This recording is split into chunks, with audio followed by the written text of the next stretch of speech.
खूप खूप धन्यवाद।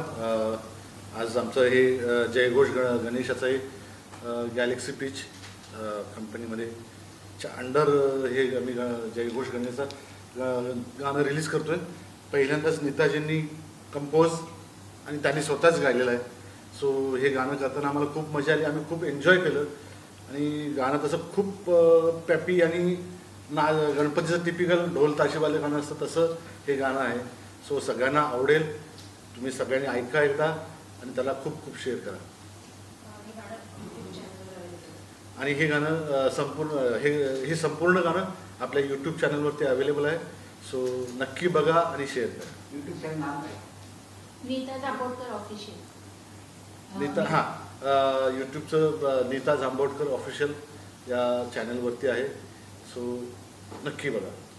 नीता मॅडम, जयघोष गणेशाचा मला वाटतं ह्या नावातच बरंच काही आलं आणि आपण देखील गणपती बाप्पा मोरया हे बोलून सुरुवात करूया। सर्वप्रथम नीता मॅडम, आता मला कळलेलं आहे की हे तुमचं पहिलंच प्रोजेक्ट आहे आणि पहिल्याच प्रोजेक्टमध्ये तुम्ही चौके मारलेले आहेत, म्हणजे गायिकाही तुम्ही आहात, नंतर संगीतही तुम्हीच दिलेलं आहे। तर काय होता तुमचा हा अनुभव, कसा होता हा प्रवास आणि एकदम बाप्पानेच तुम्ही सुरुवात केलेली आहे, काय सांगाल त्याबद्दल? मला गणपती बाप्पासाठी एक जोशपूर्ण गाणं करायचं होतं, म्हणून मी अवधूत दादांकडे आले। अवधूत दादांना सांगितलं की आपल्याला असं गाणं करायचं आहे। तर माझं आधी सुरेशजींबरोबर ते गाणं झालेलं आहे, ते सॉफ्ट आहे, पण मला जोशपूर्ण करायचं होतं। मग अवधूत दादांनी मला मदत केली। मंदार दादाकडे आम्ही सांगितलं की आम्हाला असं असं गाणं करायचं आहे, त्यांनी छान शब्द दिले। मग त्या खमाच्या रागावरती मी ते गाणं कंपोज केलं। म्हणजे मी आल्यापासून गाणं ऐकते, मी स्वतः तिकडे थोडेसे फिरकत होती म्हणजे तरुणाई नाचणार एकत्र आणि मात्र एक नक्की. ऍड करायचं राहिलं की अविदादांनी खूप छान संगीत संयोजन केलेलं आहे. म्हणजे मी त्यांना जसं सांगितलं तसं त्यांनी आणि करून दिलं. आणि सत्यजित जामचंडेकर सत्यजित रिदम हा, त्यांचा रिदम जामचंडेकर यांनी रिदम खूप छान केलं. म्हणजे आमच्या पूर्ण टीमनी खूप छान सहकार्य करून हे गाणं बनवलं. येते आता मी मंदार सरांकडे. मंदार सर, तुमचा अनुभव काय होता गणपती बाप्पा, आणि तुम्ही तर प्रसिद्ध गीतकार आहात, तुम्हाला कोण नाही ओळखत, तर तुमचा अनुभव काय होता? नाही, एकतर गणपती बाप्पाचं गाणं करायला मिळणं हे नेहमीच एक आनंदाची गोष्ट असते. आणि म्हणजे मला असं वाटतं की साधारण 2010पासून मी काम करतो आहे असं म्हटलं तर ॲव्हरेज 2 गाणी अशी जरी म्हटली तरी 12 वर्षात 25 गाणी आपण गणपतीवर करत असतो प्रत्येक सीझनला, म्हणजे प्रत्येक गणेशोत्सवासाठी. पण दरवेळेला काय वेगळं देता येईल, किंवा आता जसं नीता मॅडम म्हणाल्या की त्यांना एक जोशपूर्ण गाणं हवं होतं, पण फिमेलकडनं ते गाणं आहे, सो त्याच्यात वेगळेपणा काय असू शकतो. आणि पहिल्यांदा मला असं वाटतं की गणपती बाप्पाची कृपा आहे की आमचा एक जो मित्र ज्याला आम्ही नेहमी एक तांत्रिक ठिकाणी खुर्चीवर बसलेला किंवा रेकॉर्डिस्टच्या खुर्चीवर बसलेला असा आमचा मित्र आज पहिल्यांदा एका वेगळ्या भूमिकेत होता.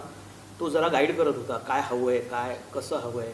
म्हणजे मी त्याला आधी म्हटलं ट्यूनवर करायचं का, तो नाही नाही तू लिही, तुला हवं तसं लिही. आणि लाईक नीता मॅडम आत्ता म्हणाल्या की त्याच्यात एकाही कुठल्याही कानामात्रेचा फरक न करता त्याला चाल लागली, इतकी सुंदर लागली आहे चाल. आणि मला असं वाटतं की प्रत्येक वर्षी म्हणजे आपण जोपर्यंत आहोत कलाकार म्हणून तो गणपतीने आपल्याकडनं ही सेवा करून घ्यावी. आणि मला खूप आनंद वाटतो की तुमच्या पहिल्या कंपोजिशनचं मला भाग्य मिळालं लिहायचं. सो थँक्यू खूप दादा. छान. मंदार सर, तुम्हाला एक प्रश्न आहे. घरात एक हास्यचित्र आहे तुमच्यामध्ये. गीतकार म्हणून किती साथ मिळते किंवा सुचतात कशा या गोष्टी, कारण सतत त्या तुम्ही मूडमध्ये असता हसण्याच्या वगैरे, मग त्यावेळेला किंवा आजूबाजूला असं एक छान हास्यमय वातावरण असताना एखाद्या गीतकाराला गीत कसं सुचतं?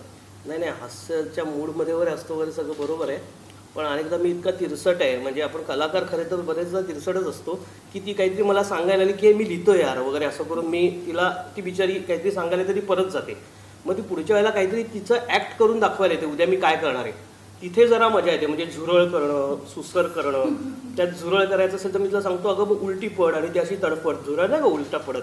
तर ते आमच्या घरात गंमत चाललेली असते. पण गीतलेखन जसं मी आत्ता मगाशी अवधूतला मगाशी म्हटलं की हा कार्यक्रम झाल्यानंतर मी एका ठिकाणी जाणार आहे, एका मीटिंगला कॉफी शॉपमध्ये. तिथे मी बसून एक पुढचं एक गाणं लिहायचं आहे मला, ते मी तिथे बसून लिहीन. त्यामुळे त्याला काही अशी वेगळी प्रोसिजर नसते, पण आनंद असतो सगळ्या घरात. म्हणजे काहीतरी चर्चाही होतात कधी कधी.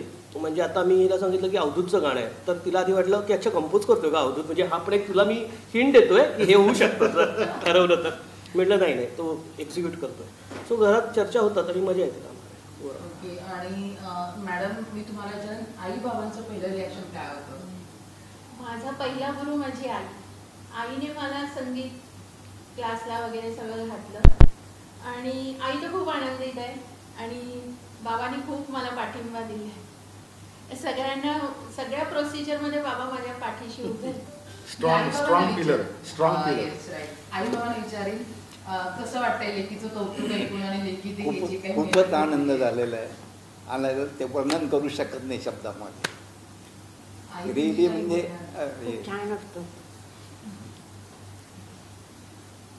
खूपच हे वाटतं.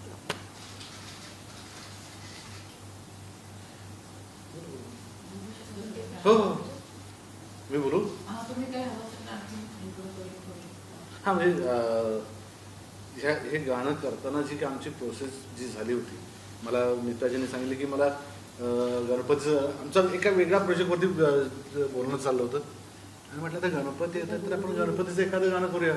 आम्ही आधी श्लोक वगैरे करणार होतो आणि त्याची तयारी पण आमची सुरू झाली होती. मेन टाइम मी म्हटलं की एखादं आता गणपतीजवळ आपण एखादं गणपतीचं गाणं करूया. म्हणजे ठीक आहे, मी चाललो होते. त्यांनी चालल्यानंतर मला ट्रॅक पाठवला. म्हटलं ह्याला काय करायचं नाही, हे एकदम जोशपूर्ण पाहिजे आणि असं पाहिजे तसं. म्हणजे त्यांची ती फुल ऑन एनर्जी होती त्यांची. असं म्हटलं आता मला ह्याच्यात त्यांनी तर हे करून पाठवलं त्यात, पण सगळ्यात पहिली प्रोसेस मी केली काय की पहिलं मंदारला फोन केला. मंदार मित्र म्हटलं गणपतीचं गाणं लिहायचं आहे आणि तू काय आत्ता तुला काय सुचतंय ते लिहून मला पाठव. मग ते ह्यांनी लिहून पाठवलं. ते शब्द मी ह्यांना पाठवले, ह्यांनी ते मीटरमध्ये बसवले. मग त्यांची चाल आली माझ्याकडे मग त्यात आता कसं असतं, प्रत्येक रागाचा एक वेगळा थाट असतो, तर त्या टेम्पोमध्ये बसवणं, त्या चालीत बसवणं. आणि मग मी ते आवी लोहारला म्हटलं हे सगळ्यात बेस्ट काम करू शकतो तर तो आवी लोहार, म्हणजे आमचा म्युझिक प्रोडक्शन आणि संगीत संयोजन, म्हणजे आपला अरेंजर. त्याला पाठवल्यानंतर तो म्हटलं अरे ह्याचं मीटर जरा, म्हटलं ते मला माहीत नाही, तू बसवायचं आहेस. सो जे का आता आहे ते त्याने इतकं सुंदररित्या बसवलं. आमचे थोडेसे शाब्दिक वाद पण झाले ते, आणि त्याच्याशिवाय गाणं पूर्ण होत नाही.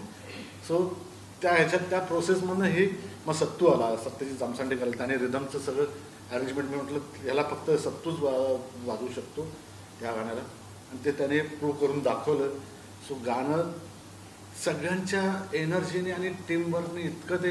आणि हा अभयने आमचा हा एडिटर, याने त्याला म्हटलं भाई मेरे को व्हिडिओ बनाना है बट मेरे पास बजेट नाही आहे.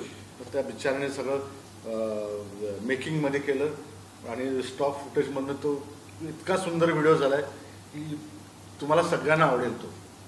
नाही, आणि कसं आहे की काही गाणी ना तुम्हाला खरंच समाधान देतात, आणि ती समाधान या अर्थी देतात की तुम्हाला त्याच्यावरती ना जास्त विचार करावा नाही लागत. तुम्हाला जे सुचतं, आपण ज्याला एक टाकी म्हणतो, फ्लोमध्ये फ्लॉलेसली पटकन सुचतं, त्या पद्धतीने ते हे गाणं घडलं आहे.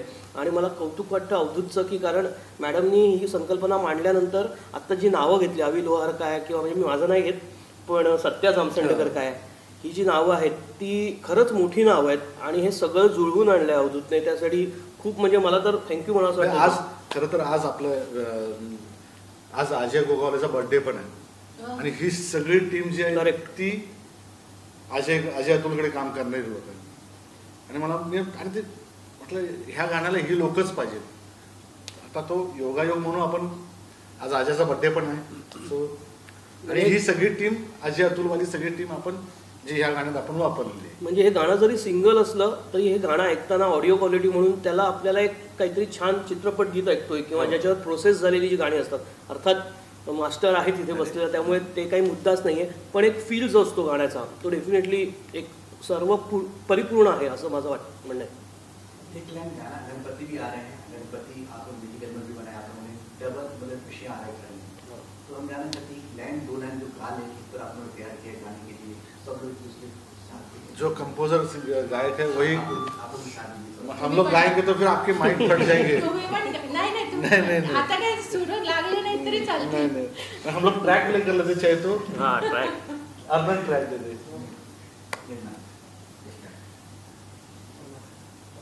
तुम्ही त्याच्यावर लिपसिंग करा. हा, गाणं लावतायत हो. का?